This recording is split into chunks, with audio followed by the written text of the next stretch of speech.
News 18 ಡಿಜಿಟಲ್ಗೆ ಸ್ವಾಗತ. ನಾನು Satish Kanakapura. ಕೆಡಿ hat trick director ಜೋಗಿ ಪ್ರೇಮ್ ನಿರ್ದೇಶನದ ಈ ಒಂದು ಸಿನಿಮಾ ಸಾಕಷ್ಟು ಸದ್ದು ಮಾಡಿತ್ತು.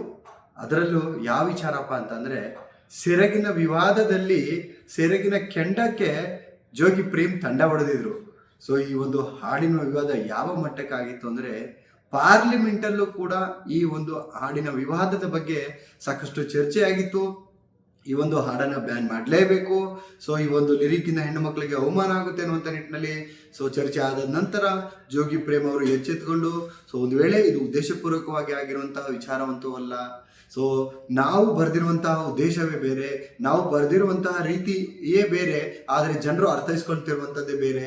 ಆದರೂ ಈ ಹಾಡಿನಿಂದ ಯಾರಿಗಾದರೂ ಮನಸ್ಸಿಗೆ ಬೇಜಾರಾಗಿದ್ದರೆ ನಾವು ಕ್ಷಮೆ ಕೇಳ್ತೀವಿ ಅನ್ನುವಂಥ ನಿಟ್ಟಿನಲ್ಲಿ ಕನ್ನಡ, ತಮಿಳು, ತೆಲುಗು ಎಲ್ಲ, ಅದರಲ್ಲೂ ಹಿಂದಿ ಎಲ್ಲ ಭಾಷೆಗಳಲ್ಲೂ ಕೂಡ ಯೂಟ್ಯೂಬ್ನಿಂದ ಈ ಹಾಡನ್ನ ಗೇಟ್ ಪಾಸ್ ಕೊಟ್ಟಿದ್ದಂಥ ಜೋಗಿ ಪ್ರೇಮ್ ಅವರು ಕೆಡಿ ಚಿತ್ರದ ತಂಡದ ಮೇಲೆ ಬೇಸರವಾಗಿದ್ದಂತಹ ಕನ್ನಡ ಚಿತ್ರ ಪ್ರೇಮಿಗಳಿಗೆ ಒಂದು ಸಿಹಿ ಸುದ್ದಿಯನ್ನ ಕೊಟ್ಟಿದ್ದಾರೆ ಅಂತಾನೆ ಹೇಳ್ಬೋದು.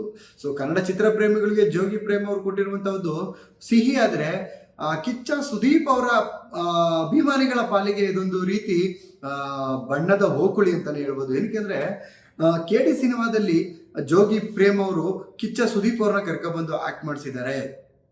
ಈ ಒಂದು ಸಿನಿಮಾದ ಒಂದು ಸೀಕ್ವೆನ್ಸ್ ಅಲ್ಲಿ ಅವರು ಕಾಣಿಸ್ಕೊತಾರೆ.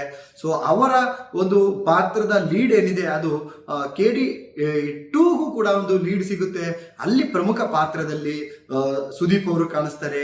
ಹಾಗೆ ಹೀಗೆ ಇನ್ನು ಸುದೀಪ್ ಅವರು ಈ ಒಂದು ಸಿನಿಮಾದಲ್ಲಿ ಯಾವ ರೀತಿಯಾದಂತಹ ಒಂದು ಪಾತ್ರ ಮಾಡ್ಬೋದು, ಕಬ್ಜಾ ಸಿನಿಮಾದಲ್ಲೂ ಕೂಡ ಒಂದು ಕ್ಯಾರೆಕ್ಟರ್ ಅಲ್ಲಿ ಕಾಣಿಸಿದ್ರು. ಅದಾದ ನಂತರ ಸುದೀಪ್ ಅವರು ಗೆಸ್ಟ್ ರೋಲ್ ನಲ್ಲಿ ಯಾವ ರೀತಿ ಕಾಣಿಸ್ತಾರೆ, ಅಲ್ಲಿ ಆ ಒಂದು ಪಾತ್ರ ಅಭಿಮಾನಿಗಳಿಗೆ ಇಷ್ಟ ಆಗಿತ್ತು. ಇನ್ನು ಸುದೀಪ್ ಅವರು ಪ್ರೇಮ್ ಅವರ ಜೊತೆ ಈ ಒಂದು ಸಿನಿಮಾ ಮಾಡಿದಾಗ ಅವರ ಒಂದು ಪಾತ್ರದ ವಿಶೇಷತೆ ಏನು, ಆ ಪಾತ್ರ ಹೇಗಿರುತ್ತೆ, ಆ ಪಾತ್ರದ ಹೆಸರೇನು, ಈ ರೀತಿಯಾದಂತಹ ಒಂದಷ್ಟು ಚರ್ಚೆಗಳಿತ್ತು. ಅದರ ಜೊತೆಗೆ ಕೆಡಿ ಸಿನಿಮಾದ ಹಾಡಿನ ವಿವಾದ ಒಂದು ಕಡೆ ಇತ್ತು. ಈ ಎಲ್ಲದರ ನಡುವೆ ಈಗ ವಿವಾದ ತಣ್ಣಗಾದ ಬೆನ್ನಲ್ಲೇ ಜೋಗಿ ಪ್ರೇಮ್ ಅವರು ಯಾರ್ಯಾರಿಗೆ ಬೇಜಾರಾಗಿತ್ತು ಅವರೆಲ್ಲರಿಗೂ ಕೂಡ ಒಂದು ಸಿಹಿಯಾದ ಸಂದೇಶವನ್ನ ಕೊಟ್ಟಿದ್ದಾರೆ.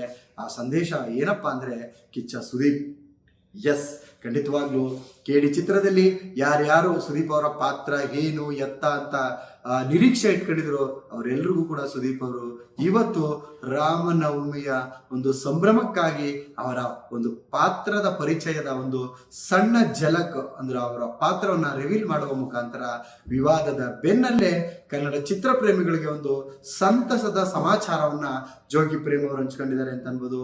ಇನ್ನು ಕೆಡಿ ಚಿತ್ರದಲ್ಲಿ 80ರ ದಶಕದ ಈ ಒಂದು ಗ್ಯಾಂಗ್ಸ್ಟರ್ ಸಿನಿಮಾ ಅನ್ನುವಂಥದ್ದು ಪ್ರತಿಯೊಬ್ಬರಿಗೂ ಗೊತ್ತು. ಈ ಗ್ಯಾಂಗ್ಸ್ಟರ್ ಸಿನಿಮಾದಲ್ಲಿ ಸುದೀಪ್ ಅವರು ಯಾವ ಪಾತ್ರ ಕಾಣಿಸ್ತಾರೆ ಅನ್ನುವಂಥ ಕುತೂಹಲಕ್ಕೆ ಇವತ್ತು ಒಂದು ಫುಲ್ ಸ್ಟಾಪ್ ಇಟ್ಟಿದ್ದಾರೆ. ಕೆಡಿ ಚಿತ್ರದಲ್ಲಿ ಕಿಚ್ಚ ಸುದೀಪ್ ಅವರು ಕಾಲಭೈರವನಾಗಿ ಕಾಣಿಸ್ಕೊಳ್ತಿದ್ದಾರೆ. ಇನ್ನು ಆ ಕಾಲಭೈರವ ಆ ಒಂದು ಟೈಟಲ್ಲೇ ತುಂಬಾ ಪವರ್ಫುಲ್ ಆಗಿದೆ ಮತ್ತೆ ತುಂಬಾ ಮಾಸ್ ಆಗಿದೆ. ಅದರಲ್ಲೂ ಸುದೀಪ್ ಅವರ ಇತ್ತೀಚಿನ ಗೆಟಪ್ ಏನಿದೆ, ಆ ಒಂದು ಲಾಂಗ್ ಹೇರ್ ಸ್ಟೈಲ್ ಇರ್ಬೋದು, curly hair long hair style ಇರ್ಬೋದು, ಅವರ ಒಂದು ಲುಕ್ ಇರ್ಬೋದು, ಅವರ ಒಂದು ಸ್ಟೈಲ್ಗೆ ತಕ್ಕನಾಗಿ ಆ ಒಂದು ಪಾತ್ರದ ಹೆಸರು ನೀಟಾಗಿ ಸುದೀಪ್ ಅವ್ರಿಗೆ ಕೂತಿದೆ ಅಂತಾನೆ ಹೇಳ್ಬೋದು. ಸುದೀಪ್ ಅವರ ಒಂದು ಲುಕ್ ನ ರಿವೀಲ್ ಮಾಡದೆ ಹೋದ್ರು ಕೂಡ ಅವರ ಒಂದು ಬ್ಯಾಕ್ ಎಂಡ್ ಪೋಸ್ಟರ್ ನ ರಿವೀಲ್ ಮಾಡುವ ಮುಖಾಂತರ ಈ ಒಂದು ಸಿನಿಮಾದಲ್ಲಿ ಅಂದ್ರೆ ಕೆಡಿ ಚಿತ್ರದಲ್ಲಿ ಕಿಚ್ಚ ಸುದೀಪ್ ಅವರು ಕಾಲಭೈರವನಾಗಿ ಕಾಣಿಸ್ಕೊಳ್ತಾ ಇದ್ದಾರೆ ಅನ್ನುವಂತಹ ಒಂದು ಪಾತ್ರದ ಪರಿಚಯ, ಅಂದ್ರೆ ಪರಿಚಯ ಅನ್ನೋದಕ್ಕಿಂತ ಕಾಲಭೈರವನ ಒಂದು ಕಿರು ಪರಿಚಯವನ್ನ ಜೋಗಿ ಪ್ರೇಮ್ ಮಾಡಿದ್ದಾರೆ ಅಂತ ಹೇಳ್ಬೋದು. ಒಟ್ಟಾರೆಯಾಗಿ ಆ ಒಂದು ಪೋಸ್ಟರ್ ಕೂಡ ತುಂಬಾ ಚೆನ್ನಾಗಿ ಮೂಡಿ ಬಂದಿದೆ. ಇನ್ನು ಸುದೀಪ್ ಅವರ ಕೈಲಿರುವಂತಹ ಒಂದು ಮಣಿಯ ಹಾರ ಇರ್ಬೋದು, ಅವರ ಒಂದು ಗೆಟಪ್ ಇರ್ಬೋದು, ಅವ್ರು ನಿಂತಿರುವಂತಹ ಒಂದು ಸ್ಟೈಲ್ ಏನಿದೆ, ಒಂದು ಸುದೀಪ್ ಅವರ ಮ್ಯಾನರಿಸಮ್ ನಲ್ಲಿ ಒಂದು ವಿಶೇಷವಾದಂತ ಒಂದು ಸ್ಟೈಲ್ ಇದೆ, ಮ್ಯಾನರಿಸಮ್ ಇದೆ. ಒಂದು ಅಭಿಮಾನಿಗಳ ಸ್ಟೈಲ್ ಅಲ್ಲಿ ಹೇಳ್ಬೇಕಂದ್ರೆ ಒಂದು ಸ್ವ್ಯಾಗ್, ಒಂದು ಸ್ಟೈಲ್ಗೆ ಬ್ರ್ಯಾಂಡ್ ಅಂಬಾಸಿಡರ್ ಅಂದ್ರೆ ಕಿಚ್ಚ ಸುದೀಪ್ ಅವರು. ಆ ಒಂದು ಬ್ರ್ಯಾಂಡ್ ಅಂಬಾಸಿಡರ್ ಈಗ ಮತ್ತೊಂದು ಟ್ರೆಂಡ್ ಸೆಟ್ ಮಾಡಕ್ಕೆ ಹೊರಟಿದ್ದಾರೆ. ಕೈಯಲ್ಲಿ ಒಂದು 80s ಗೆಟಪ್ ನಲ್ಲಿ ನಿಂತಿರುವಂತ ಸುದೀಪ್ ಅವರು ಒಂದು ಜೀನ್ಸ್ ಜಾಕೆಟ್ ಹಾಕೊಂಡು, ಪ್ಯಾಂಟ್ ಹಾಕೊಂಡು, ಅದರ ನಡುವೆ ಹಿಂದೆಗಡೆ ಅವರ ಕೈಯಲ್ಲಿ ಮಣಿಯ ಕಂಠಿ ಹಾರವನ್ನು ಇಡುಕೊಳ್ಳುವ ಮುಖಾಂತರ ಕಾಲಭೈರವನ ಪಾತ್ರ ನಿಮಗೆ ಗಮನಿಸ್ಕೊಂಡು ಇರ್ಬೋದು. ಸಿನಿಮಾ ಮೇಲೆ ಈ ಕಾಲಭೈರವನ ಅಬ್ಬರ ಇನ್ನು ಬೇರೆ ತರದಲ್ಲೇ ಇರುತ್ತೆ ಅನ್ನುವಂಥ ನಿಟ್ಟಿನಲ್ಲಿ ಪೋಸ್ಟರ್ ಮುಖಾಂತರ ಇದಕ್ಕಿಂತ ಮುಂಚೆ ಸುದೀಪ್ ಅವರು ಯಾವ ರೀತಿಯಾದಂಥ ಪಾತ್ರದಲ್ಲಿರ್ತಾರೆ ಅನ್ನುವಂಥ ಒಂದು ಕುತೂಹಲವನ್ನು ಇಟ್ಟಿದ್ದಂಥ ಪ್ರೇಮ್ ಅವರು ಈಗ ಕಾಲಭೈರವ ಕಿಚ್ಚ ಯಾವ ರೀತಿಯಾಗಿ KD ಅಂಗಳದಲ್ಲಿ ಅವರು ಅಬ್ಬರಿಸಿರ್ತಾರೆ ಅನ್ನುವಂಥ ಮತ್ತೊಂದು ಕುತೂಹಲಕ್ಕೆ ಒಂದು ವೇದಿಕೆಯನ್ನು ಸೃಷ್ಟಿ ಮಾಡಿದ್ದಾರೆ. ಒಟ್ಟಿನಲ್ಲಿ ಸುದೀಪ್ ಅವರ ಒಂದು ಪಾತ್ರದ ಪರಿಚಯ ಎಷ್ಟು ಅದ್ಭುತವಾಗಿದೆಯೋ ಅವರ ಗೆಟಪ್ಪು, ಅವರ ಲುಕ್ಕು ಕೂಡ ಅಷ್ಟೇ ಚೆನ್ನಾಗಿದೆ. ಇನ್ನು ಸಿನಿಮಾದಲ್ಲಿ ಈ ಕಾಲಭೈರವನ ಕಿಚ್ಚನ ಹಬ್ಬನ ನೋಡ್ಬೇಕಂದ್ರೆ ಏಪ್ರಿಲ್ 30 ತನಕ ನಾವೆಲ್ಲ ಕಾಯಲೇಬೇಕು.